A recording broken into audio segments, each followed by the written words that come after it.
టమాటా పప్పు కోసం ముందుగానే ఒక కప్పు కందిపప్పు తీసుకొని శుభ్రంగా కడిగి కప్పుకు 2 కప్పుల వాటర్ పోసి పెట్టుకున్న. మన చిక్కదనాన్ని బట్టి ఇంక వాటర్ వేసుకోవచ్చు. పప్పు తొందరగా కావాలనుకుంటే ఇలా కుక్కర్లో వేసుకోవచ్చు. ముందుగా ఈ నానబెట్టుకున్న పప్పును కుక్కర్లో వేసుకుందాం. ఈ పప్పు ఆర్గానిక్ కందిపప్పు, అందుకే వైట్గా తెల్లగా ఉన్నది. ఇందులో కొంచెం పసుపు వేసుకుందాం. ఒక 2 స్పూన్ల కారం వేసుకుందాం. మనం కారం తిన్నంత వేసుకోవాలి. తర్వాత ఒక ఉల్లిపాయ, 2 పచ్చిమిర్చి, 2-3 కరివేపాకు రెబ్బలు వేసుకుందాం.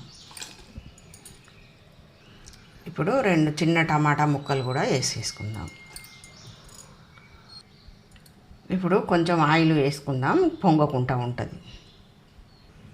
ఇప్పుడు కుక్కర్ మూత పెట్టేసుకుందాం. ఇప్పుడు స్టవ్ పైన పెట్టేసుకుందాము. ఒక 3 విజిల్లు వచ్చేంత వరకు తీసుకుంటే సరిపోతుంది.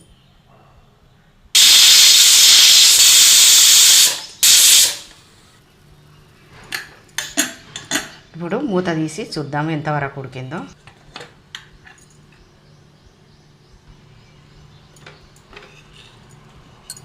మెత్తగా ఉడికిపోయింది. ఈ మాత్రం ఉడికితే సరిపోతుంది.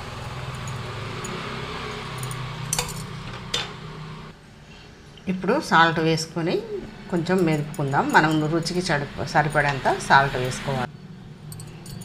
ఇలా స్పూన్తో గంటెతోనే మెత్తగా కొంచెం మెదుపుకుంటే సరిపోతుంది. పప్పును పక్కన పెట్టేసుకొని తాలింపుకు రెడీ చేసుకుందాం. తాలింపు కోసం స్టవ్ పైన ఒక గిన్నె పెట్టుకున్న మనకు ఆయిల్ వేసేసుకుందాం. పోపు దినుసులు జీలకర్ర, ఆవాలు, 2 ఎండుమిర్చి. ఇప్పుడు 2 పచ్చిమిర్చిను కొంచెం నలగొట్టిన 4-5 ఎల్లిపాయ రెబ్బలు, ఒక 10 గల్ల కరివేపాకు రెబ్బలు వేసుకుందాం. మనం ఎప్పుడన్నా బిజీగా ఉన్నప్పుడు తొందరగా అయిపోవాలంటే ఇలా కుక్కర్లో పెట్టుకుంటే పప్పు తొందరగా అయిపోతుంది. ఇప్పుడు తాలింపు వేగిపోయింది. పప్పు వేసేసుకుందాం. స్టవ్ కట్టేసి చివరగా కొంచెం కొత్తిమీర ఎక్కువ వేసుకుందాం. పప్పు ఈ రైస్లోకైనా చపాతీలోకైనా బాగుంటుంది. లంచ్ బాక్స్లో కూడా తీసుకెళ్ళచ్చు.